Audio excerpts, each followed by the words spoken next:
اللہ صلی اللہ علیہ وسلم نے ارشاد فرمایا لا الہ الا اللہ محمد رسول اللہ، یہ اتنا وزنی کلمہ ہے، اتنا وزنی کلمہ ہے، اللہ رب العزت قیامت کے دن اس کلمے کو ایک پلڑے میں رکھیں گے اور دوسرے پلڑے کے اندر ساتوں زمینوں کو اور ساتوں آسمانوں کو رکھیں گے۔ تمام کی تمام زمینیں اور تمام کی تمام آسمان یہ سب کچھ دوسرے پلڑے میں رکھیں گے، پھر بھی کلمے والا پلڑا بھاری ہو جائے گا، اتنا وزنی کلمہ ہوگا۔ اور اس کے ساتھ ساتھ میں آپ کو ایک اور بڑی امپورٹنٹ حدیث سنا دیتا ہوں۔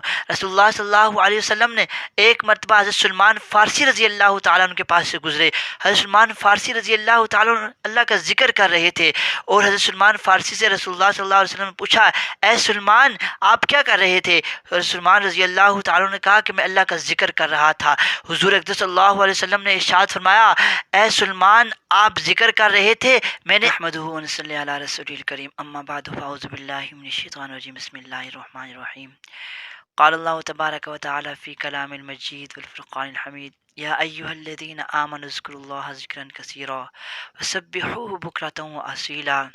وقال النبی صلی اللہ علیہ وسلم فی حدیث القدسی قال اللہ تبارک و تعالی یا ابن آدم اذکرنی بعد الفجر و بعد العصر ساعتا فاکفک ما بینہما او کما قال النبی صلی اللہ علیہ وسلم۔ میرے محترم دوستو، اللہ رب العزت قرآن مجید میں ارشاد فرماتے ہیں یا ایھا الذین آمنوا اذکروا اللہ ذکرا کثیرا، اے ایمان والو اللہ رب العزت کا ذکر کثرت سے کیا کرو، اللہ رب العزت کا ذکر کثرت سے کیا کرو۔ حدیث قدسی ہے، رسول اللہ صلی اللہ علیہ وسلم نے ارشاد فرمایا کہ اللہ رب العزت ارشاد فرماتے ہیں یا ابن آدم اے بنی آدم اذکرنی بعد الفجر و بعد العصر ساعتا، میرا ذکر کرو بعد الفجر فجر کے بعد و بعد العصر اور عصر کے بعد ساعت کچھ وقت کے لیے۔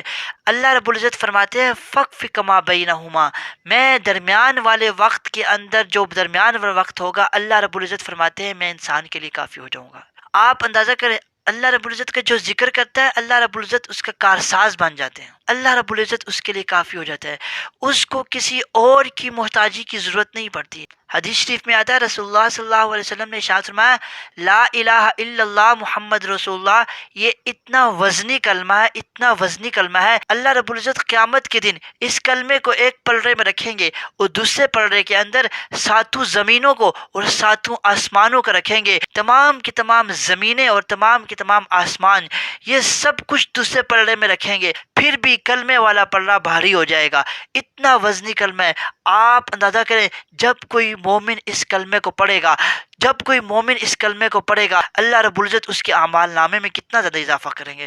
لہٰذا حدیث میں آتا ہے رسول اللہ صلی اللہ علیہ وسلم نے ارشاد فرمایا جو شخص ذکر کرتا ہے، جو شخص اللہ رب العزت کا ذکر کرتا ہے اس کی مثال ایسی ہے جیسے زندہ کی مثال ہے، جو شخص ذکر نہیں کرتا اس کی مثال ایسی ہے جو مردہ کی مثال ہوتی ہے، یعنی کہ وہ اللہ رب العزت کی نظر کے اندر مردہ ہوتا ہے۔ ایک مرتبہ اللہ رب العزت نے حضرت موسیٰ علیہ السلام کی طرف وحی کی اور فرمایا اتحب ان اسکن مع بیتک، اے موسیٰ آپ اس بات کو پسند کرتے ہیں کہ میں آپ کے ساتھ آپ کے گھر میں رہوں؟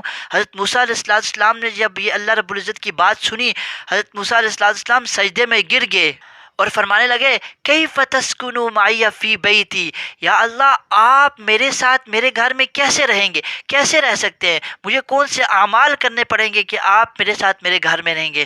اللہ رب العزت نے ارشاد فرمایا انا جلیس من ذکرانی، جو شخص ذکر کرتا ہے میں اس کا جلیس بن جاتا ہوں، میں اس گویا کہ میں اس کے گھر میں رہنا شروع کر دیتا ہوں، یعنی اللہ رب العزت کی مدد انسان کے گھر میں ہر وقت آنا شروع ہو جاتی ہے۔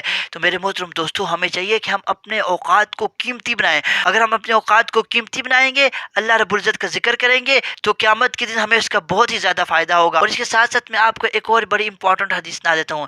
رسول اللہ صلی اللہ علیہ وسلم نے ایک مرتبہ حضرت سلمان فارسی رضی اللہ تعالیٰ عنہ کے پاس سے گزرے۔ حضرت سلمان فارسی رضی اللہ تعالیٰ عنہ اللہ کا ذکر کر رہے تھے، اور حضرت سلمان فارسی سے رسول اللہ صلی اللہ علیہ وسلم نے پوچھا اے سلمان آپ کیا کر رہے تھے؟ حضرت سلمان رضی اللہ تعالیٰ عنہ نے کہا کہ میں اللہ کا ذکر کر رہا تھا۔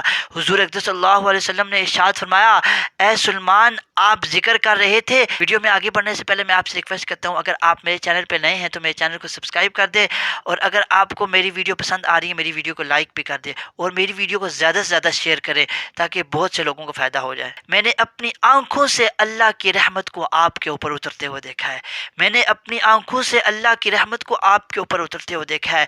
آپ اندازہ کریں، جو شخص اللہ کا ذکر کرتا ہے، تنہائی میں کرتا ہے، مجمع میں کرتا ہے، اللہ رب العزت کی رحمت انسان کے اوپر نازل ہوتی ہے۔ اللہ رب العزت سے دعا ہے جو کچھ کہا سنا اس پر عمل کرنے کی توفیق عطا فرمائے۔